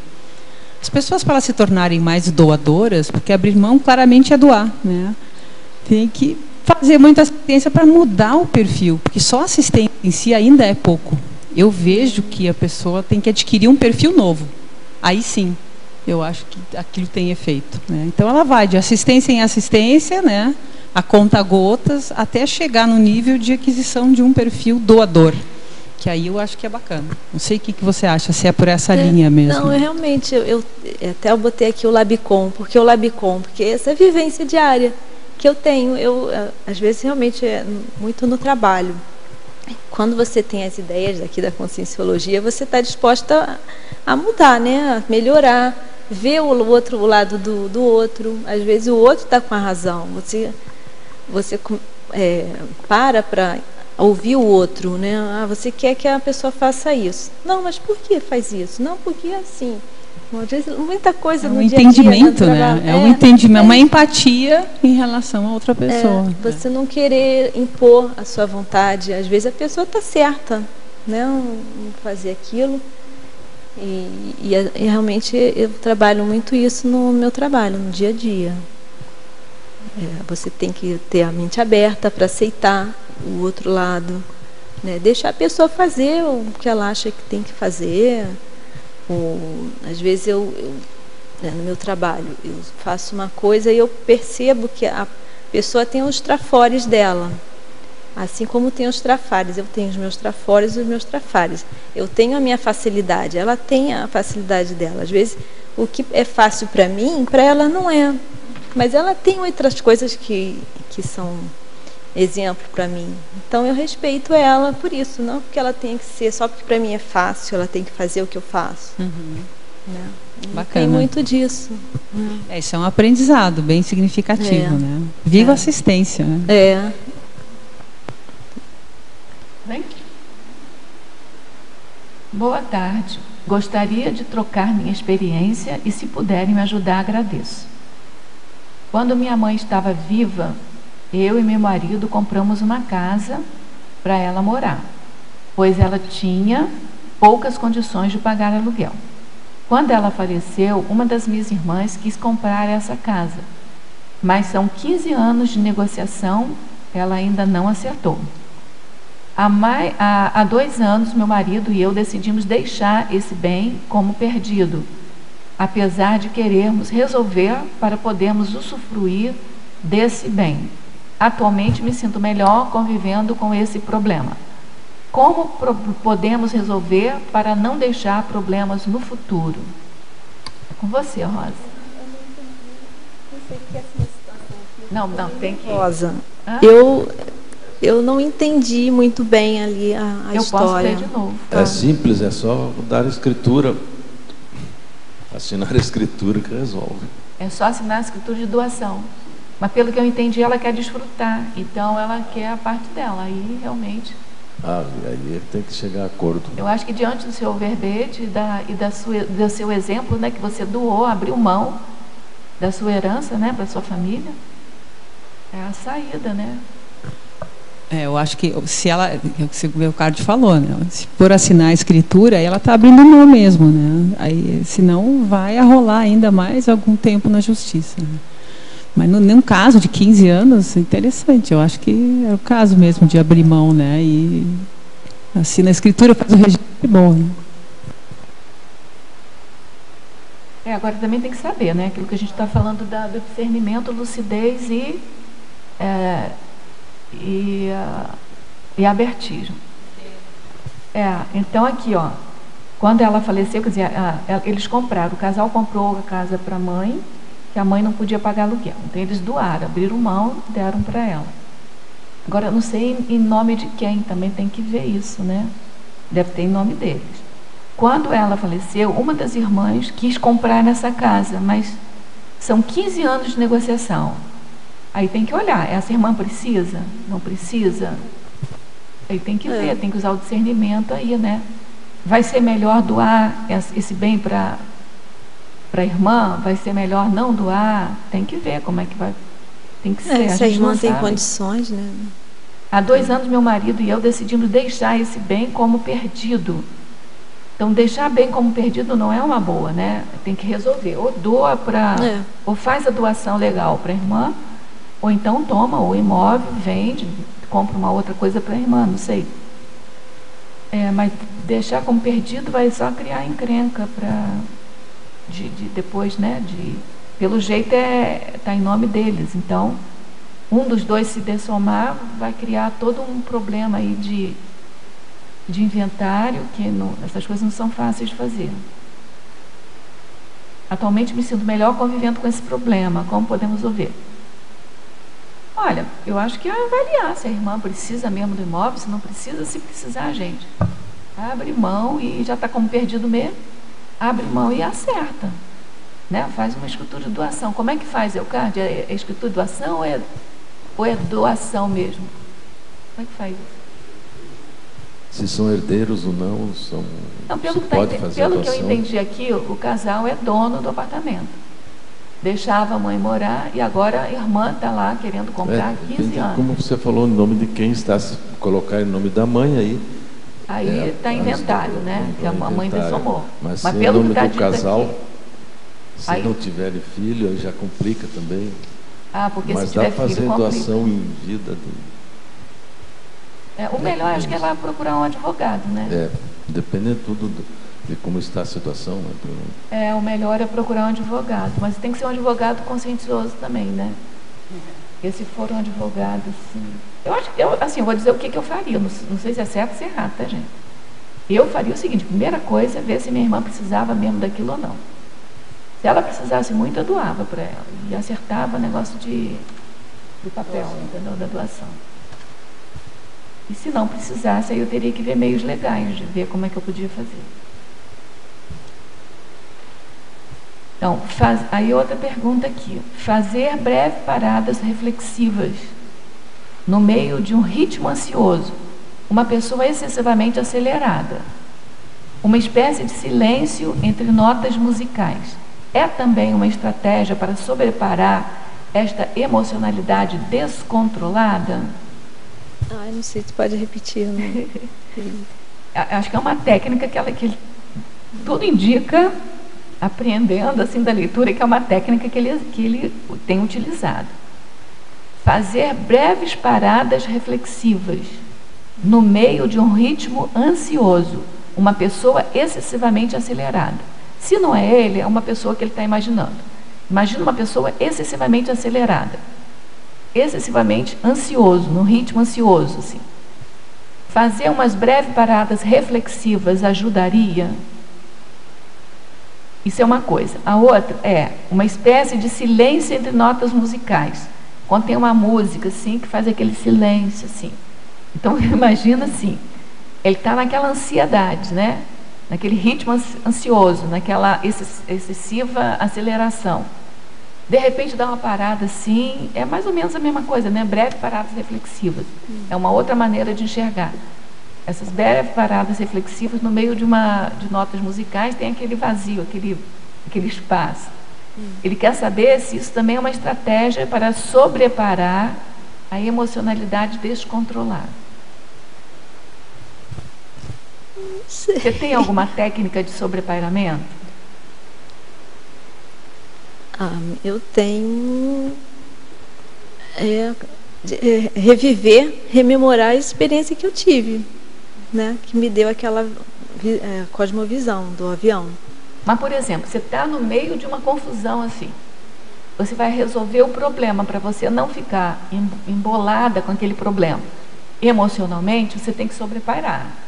Eu não pertenço a esse grupo por enquanto. Nesse momento, eu sou uma concierge, estou vendo como é que está todo mundo funcionando, estou vendo as características de todo mundo. Você consegue fazer isso? Às vezes olha o microfone. Eu tenho que sair dali, né, da situação, isso? Você faz Sim, isso? A ouvir música, eu acho que pode ajudar, sim. Então, e você acha então que fazer breves paradas reflexivas? Sim, eu penso que pode, sim. Eu também acho que sim, é uma se boa, você né? se recolher e ficar ali sozinho, acho que sim. Conseguir se harmonizar, né, se equilibrar, sim. Agora, tem uma coisa que eu acho que vale também a pena ele pensar, fazer um EV também, parar para fazer sim. um EV. EV é básico, né? Isso é básico, Antes de qualquer coisa, EV. O EV é básico, porque assim, essas breves paradas reflexivas, as ideias, a razão da pessoa pode estar contaminada por aquele excesso de aceleração. Então, ele vai ficar, em vez de fazer uma parada reflexiva, ele vai fazer uma ruminação, né? Uma parada ruminativa ali. Então, assim, eu não sei também a capacidade dele, a gente não conhece, não sabe, ele que tem que saber. Mas eu penso que o estado vibracional, eu acho que pode mudar a ordem aí o estado vibracional vai trazer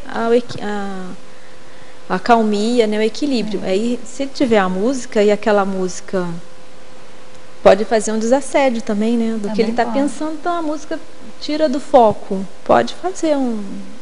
Agora, o ideal mesmo, que eu acho, é não ter essa vida... acelerada, ansioso e nem a pessoa excessivamente acelerada. Eu acho que esse é o ponto. Esse é o ideal. Esse é o ideal. Eu acho que podia organizar mais, não sei como é que faz isso, né? Eu acho que quem pode ajudar a pessoa, se é o caso, né? Que a pessoa, se é ela mesma, se ela está criando uma ficção aqui, tem o CIAPEC, né? Da Apex, que ajuda a pessoa a organizar toda a ProEx dela, né? A ProEx e como é que você fala? O cronograma da pessoa, né? Sim, a rotina útil, dia a dia. Sair desse momento aí de excessiva aceleração, assim, porque isso não faz bem a ninguém, né? Tá primeiro mal ao coração. Eu acho que vale a pena essa dica que você deu, para a pessoa entrar no site, né? www.apexinternacional.org ver se é possível, e aí procurar. Né, vir aqui, porque, né? Agendar e aí vir aqui para fazer onde ele mora é fácil de vir aqui, eu acho que vale a pena. Né? Passar um tempo aqui. Agora, lembrando, gente, que breves paradas reflexivas ainda não é a técnica da autorreflexão de 5 horas. Tá? Porque a técnica da autorreflexão de 5 horas, você fica 5 horas fazendo uma reflexão sobre um tema que você elege. Em geral, é um tema bem transcendente, né? E as 2 primeiras horas, assim, pelo menos as 3 primeiras horas, são de desassédio mesmo. Tá? É bastante exercício de energia, a não ser que a pessoa já esteja num estágio bem avançado, assim, de maturidade. E aí depois ela vai começando a adentrar nas questões do tema que ela colocou como meta de autorreflexão. Tá? É diferente dessas breves paradas reflexivas. São boas? Eu acho que são. É melhor fazer do que não fazer. Não. Né? Sim.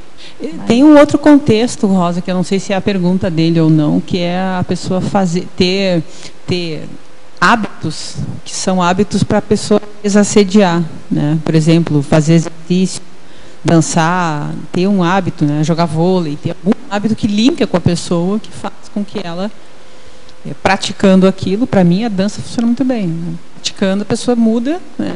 Além do que a gente conhece, de EV e energia, que também é importante. Vamos seguir aqui, que agora chegaram 4 perguntas de Madrid para você. Boa tarde, você acredita... Essa não é, essa aqui é daqui mesmo. Boa tarde, você acredita... que na verdade nem tem nome aqui, né? De onde que é. Boa tarde, você acredita que a expectativa seria um embrião da ansiedade? Foi o que a gente comentou no início, né? A ansiedade, sim. A consciência necessita de muita autodeterminação para enxergar que a expectativa é uma atitude de controle passivo, fala em controle também, que você falou, né? Passivo com o meio, o que não gera assistencialidade madura, mas somente vínculo dependentes. Concorda? Ela pergunta se você concorda. Concordo. Sim. Agora, a primeira pergunta aí da nossa amiga lá de Madrid. Enfatologia, página 19, 4ª linha. Poderia expandir o aprimoramento da isenção emocional através da análise racional dos fatos? Eu acho que você já respondeu, mas como ela está bem distante, talvez ela não tenha conseguido assistir desde o início, você podia dar uma sintetizada aí. Nessa a gente chegou à conclusão de duas situações, né? Uma daquela do médico, né? Que ele, quando vai operar um parente, ele não tem condições, né? Porque ele está muito envolvido emocionalmente. Então, ele não tem condições de ser isento, né? E a outra coisa é você pensar na sua intenção naquilo, né? Analisar os fatos de acordo com o seu interesse naquilo. Se aquilo vai te favorecer, vai favorecer a você ou o outro, por que você vai abrir mão ou não, vai favorecer quem? Quem que vai ser o beneficiário, né? Ou você ou outro, né? Uhum. A outra pergunta é na Fatologia, página 19, segunda linha de baixo para cima. Qual a sua experiência com a predisposição à reconciliação? É interessante, né, que reconciliação com esse tema é bem importante também. Essa predisposição é quando você se tem a lucidez, né, da evolução e se você percebe que tem uma responsabilidade, né, com o outro. De uma certa maneira você amplia a sua lucidez e vê que você tem um dever, né? Mais deveres, né, do que direitos com os outros, né? Então você se predispõe ao acerto, né, do grupo kármico. A outra pergunta é na página Fatologia, página 20, primeira linha. Poderia discorrer sobre o ato de desfocar-se da visão rasteira do ego para alcançar a intercompreensão fraterna? Esse item está muito bonito também. Esse foi o ponto que eu fiquei querendo colocar alguma coisa aqui no verbete que remetesse essa experiência do que eu tive do avião. Então foi isso aqui. Foi o que eu consegui. Será que alguém lendo vai perceber isso? Não sei. Talvez aqui, auto de desforcar da visão rasteira, quando você está ali,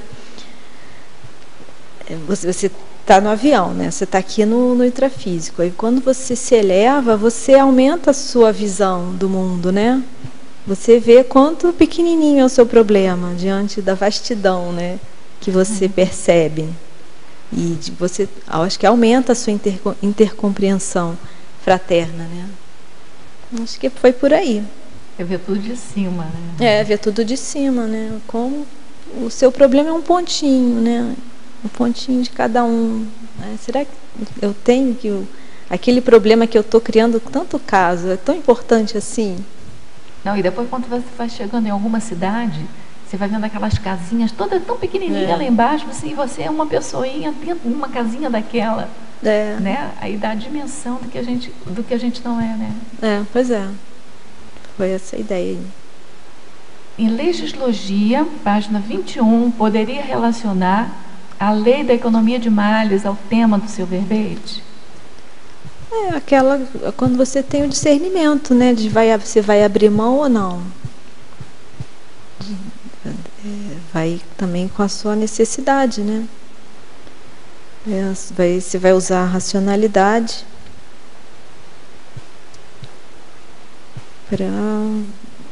acho que é uma escolha, né? Isso vai trazer prejuízo para mim, mas vai ser um benefício para um grupo maior, né? Então vai ser um mal pequeno na frente de um bem maior, né? Tem um item aqui na tua fatologia que é assim, a condição de sobrelevar a injustiça pessoal, tendo em vista a assistência para o grupo maior. Você podia fazer uma síntese? Isso, bom, eu pensei, às vezes, uma coisa grande, às vezes uma lei trabalhista, né? Às vezes é uma coisa que beneficia aquele grupo, né? Mas pode prejudicar um grupo maior. tenho vários casos, né? Mas eu pensei nesse também. Né? Que às vezes um grupinho ali está querendo aquele benefício, mas vai ser favorecer só aquele grupo, né? E pode prejudicar um outro. Né? Nosso tempo está esgotando, acabou de esgotar agora. A gente parabeniza você pelo tema. A gente aguarda outros temas, né? Outros verbetes seus, tá? Esse tema foi assim, eu acho excelente esse tema. E a gente aguarda os outros. Eu sei que você tem outros aí na. Já tem um aí para aguardando, sair, né? Então, aí você pode fazer mais viagens de avião para cá. Ah, sim. Né? Pertinho, Rio de Janeiro para cá. Não, e aí mais verbetes vão saindo, né? No alto do avião, assim. Tem essa coisa, são duas coisas boas, vim aqui e vim de avião. Então, conciliamos, dá um sinergismo aí para você. Então a gente agradece a sua presença, a sua defesa, a gente agradece a presença de todos vocês, agradece a participação de todos os teletertulianos. A gente aguarda vocês diariamente aqui de 2h30 até, de meio-dia e meia até 2h30, que todo dia a gente tem tertúlia.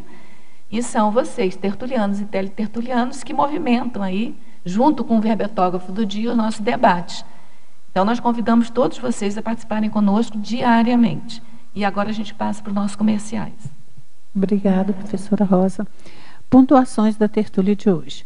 Nós tivemos 9 assinaturas no livro de presença, 12 perguntas presenciais e 22 perguntas online. Hoje nós teremos o recado da Fabiana Cerato sobre o curso Verbetografia Online. Nós gostaríamos de divulgar o curso que vai estar iniciando agora dia 6 de agosto, do dia 6 de agosto ao dia 29 de outubro, agora de 2015, que é o programa Verbetografia Online. Vamos ter aulas em vídeo e textos disponíveis para estudo em plataforma Moodle e aulas online para tirar dúvidas às quintas-feiras, das 19h30 às 21h30. Aproveitando o ensejo, também haverá um programa Verbetografia semipresencial, que inicia dia 18 de agosto, vai até 10 de novembro de 2015, com aulas em vídeo e textos também, e aulas presenciais, aí sim aqui no CAEC, às terças-feiras, das 19h30 às 21h30. Para informações e inscrições, entre em contato com a gente aqui no telefone 45 3525 2652. Aguardamos vocês, futuros verbetógrafos. Até lá. O verbete de amanhã será Expediente Neoenciclopediológico. Especialidade Max Proexologia, co-verbetógrafa, professora Dulce Dal. Boa tarde a todos e obrigada pela atenção.